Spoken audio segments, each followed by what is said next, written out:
Hi, it's Steve. Today we'd like to show you how to change the latch for the dispenser drawer on your washer. It's a really easy repair. Let me show you how we do it. Now to do this repair, we'll need to remove the dispenser drawer from the washer. If the old latch is still in place, you'll need to depress it and then pull the drawer completely out. You'll want to make sure that you empty any liquids that may be in the compartments. And again, if the old latch is still attached, I'm simply going to turn the dispenser over. While lifting up on that tab, just unlatch it from the back, slide the old one off and discard it.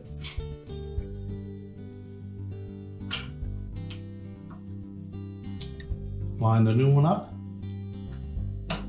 press it into place until that latch engages. We can then reinstall the drawer, and your repair is complete.